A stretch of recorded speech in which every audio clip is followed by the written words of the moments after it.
بسم الله الرحمن الرحيم. الحمد لله رب العالمين، والصلاة والسلام على سيد المرسلين وعلى آله وأصحابه أجمعين. أما بعد، أعوذ بالله من الشيطان الرجيم. بسم الله الرحمن الرحيم. ادعوا ربكم تضرعا وخفية إنه لا يحب المعتدين. اللہ تبارک و تعالی فرماتے ہیں کہ تم اپنے رب سے دعا مانگو گر گڑا کر، عاجزی و انکساری کے ساتھ اور آہستہ آہستہ۔ بلا شبہ وہ دعا میں حد سے تجاوز کرنے والے کو پسند نہیں کرتا۔ آج کی گفتگو کا موضوع ہے اللہ سے مانگنے کا ڈھنگ سیکھ لو۔ اللہ سے مانگنے کا ڈھنگ سیکھ لو، تمہاری دعا قبول ہو جائے گی۔ حضرات انبیاء اکرام علیہم السلام فی الحقیقت حق تعالی شانہ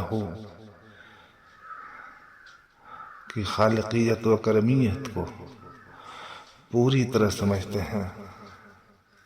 وہ مانگتے بھی ہیں تو اللہ تعالیٰ سے ہی مانگتے ہیں، فریاد بھی کرتے ہیں تو اللہ تعالیٰ سے ہی کرتے ہیں، کسی مصیبت کی شکایت بھی کرتے ہیں تو دربار خداوندی ہی میں کرتے ہیں۔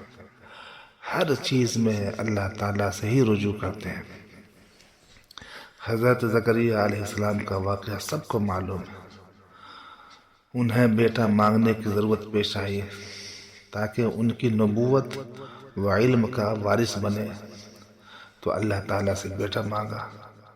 کس طرح مانگا؟ اس مانگنے کو حق تعالیٰ نے قرآن کریم کی سورہ مریم میں نقل فرمایا۔ دراصل دعا مانگنا اور اللہ سے مانگنا بھی ہر کسی کا کام نہیں ہے۔ مانگنے کا ڈھنگ بھی حقیقت میں انبیاء علیہم السلام ہی کو آتا ہے، ان کے بتلانے کی وجہ سے دوسروں کو آتا ہے۔ غرض حضرت زکریہ علیہ السلام نے بیٹا مانگا اور اس طریقہ سے مانگا کہ رحمت خداوندی جوش میں آئی۔ ساتھ ساتھ اللہ تعالیٰ نے دعا کو قبولیت سے نوازا اور اس ڈھنگ پر اتنا پیار آیا کہ وہ دعا آنے والی نسل کے لیے سبق زندگی بنا کر قیامت تک کے لیے قرآن کریم میں محفوظ کر دی گئی۔ واقعی اس طرح سے مانگنے کا انہی کو حق تھا، دوسرے تو اس طرح سوچ بھی نہیں سکتے۔ اللہ تعالیٰ فرماتے ہیں اذ نادى ربه نداء خفيا، یعنی اس وقت کو یاد کرو جب حضرت زکریہ علیہ السلام نے خفیہ طور پر اور پوشیدہ طور پر اولاد طلب کی، جس کو وہ سنتے تھے اور اللہ ان کی دعا سن رہا تھا، کسی دوسرے کو اس کی خبر نہیں تھی۔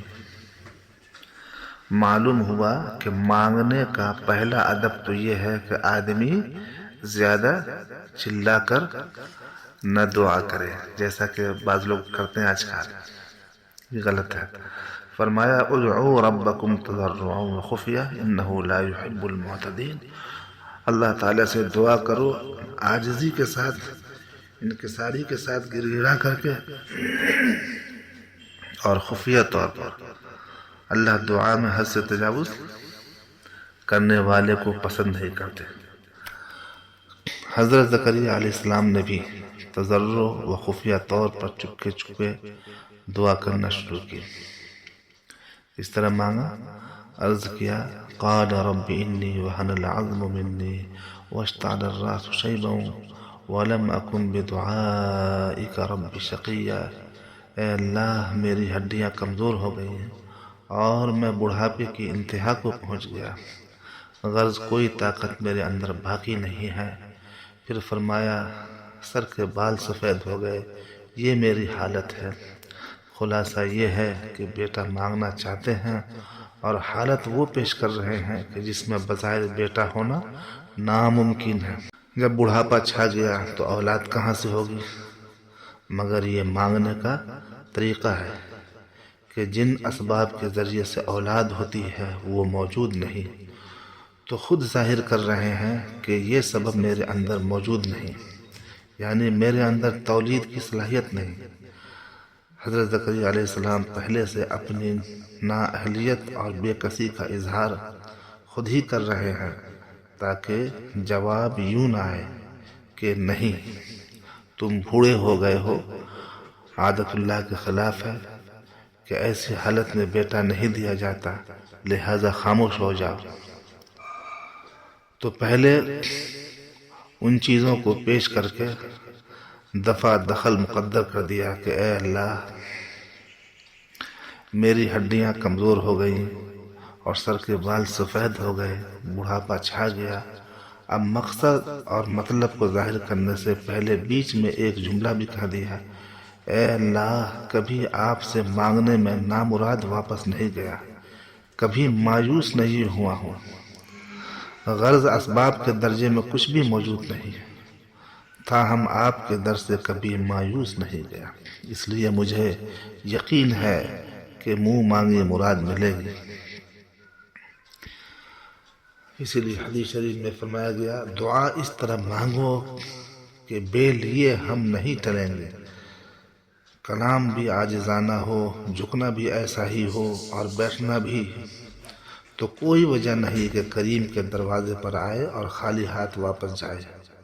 ہمارے حضرت فقیہ الملت صاحب دامت برکاتہم ارشاد فرماتے ہیں کہ جب راستہ میں کہیں گاڑی رکتی تو فقیر آگے سوال کرتا ہے کہ 1 روپیہ دے دو، شیشہ پر دستک لگاتا ہے۔ گاڑی چلے گی تو فقیر بھی ساتھ ساتھ چلتا رہتا ہے اور مانگتا رہتا ہے۔ ان کو یقین بھی نہیں کہ دے گا یا نہیں، تاہم حتی الامکان مانگنا بند نہیں کرتا۔ شاید صاحب کو رحم آئے اور 1 روپیہ دے دے۔ فرمایا کہ افسوس، فقیر تو ظنیات پر جان دے دیتا ہے اور ہم بندے بالیقین دینے والی ذات اللہ تعالیٰ سے مانگتے نہیں۔ کسی نے تو سعودی عرب والوں سے یقین کر رکھا ہے، اور کوئی تو بڑے بڑے مالداروں کے در بدر پھرتا رہتا ہے۔ دینے والی ذات اللہ کی ہے، اگر کمی ہے تو مانگنے کی کمی ہے، رونے کی کمی ہے۔ مولانا رومی رحمۃ اللہ علیہ فرماتے ہیں، تا نگرید کودک حلوہ فریش، تا نگرید کودک حلوہ فروش، رحمت حق در نمی آیت بجوش۔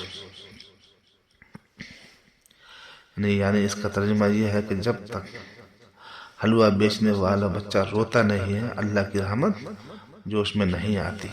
واقعی اگر ہم حضرت زکریا علیہ السلام کے مانند مانگنا شروع کر دیں تو کوئی وجہ نہیں کہ نامراد رہیں۔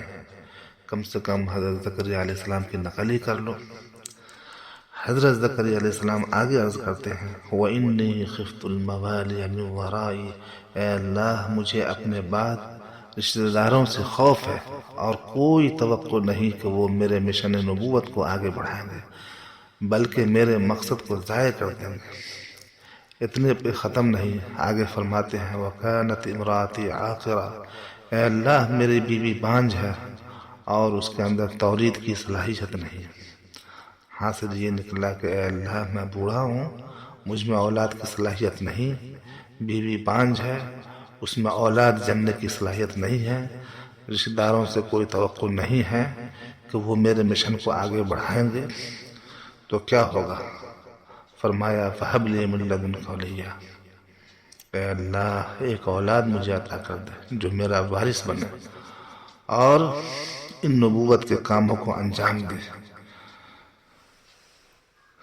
غرض میں یہ عرض کر رہا تھا کہ حقیقت میں مانگنے کا ڈھنگ بھی انبیاء علیہ السلام ہی کو آتا ہے۔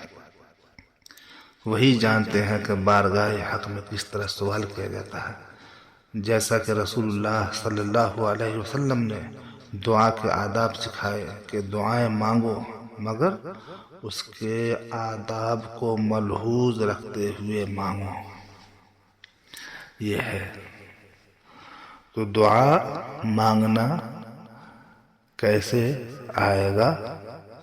دعا مانگنے کا طریقہ آپ اہل اللہ سے سیکھیے، صالحین سے سیکھیے، وہ علماء کرام جو نیک ہیں ان سے سیکھیے، عاشقان حق سے سیکھیے، اور سیکھ کر کے پھر دعا مانگیے۔ تو پھر دیکھیے جب آپ کی دعا انبیاء کرام، صحابہ کرام، تابعین، طب تابعین، سلف صالحین اور چاروں سلسلے کا اولیاء کرام اور امت کے صالحین کی نقل ہو جائے گی، تو انشاءاللہ نقل پر بھی اللہ تبارک و تعالی اصل کا ثمرہ عطا فرمائیں گے۔ اللہ تبارک و تعالی جو ہے بندے کے دھیان اور دھن کو دیکھتے ہیں، کس دل سے یہ دعا کر رہا ہے، کس ڈھنگ سے یہ دعا کر رہا ہے۔ تو قرآن پاک نے دعا کرنے کا ڈھنگ سکھا دیا، قرآن پاک میں جو ڈھنگ بتایا گیا ہے اس کو اپنائیے۔ اللہ تبارک و تعالی ہم سبوں کو اخلاص کے ساتھ دعا کرنے والوں میں شامل فرمائے، اور ہماری دعاؤں کو قبول فرمائے، ہمارے نیک ارمانوں کو پورا فرمائے، ہمیں اپنے محبوب و صالح بندوں میں شامل فرمائے، آمین یا رب العالمین۔ وصلی اللہ وسلم علی سیدنا محمد وعلی آلہ وصحبہ اجمعین برحمتک یا ارحم الراحمین۔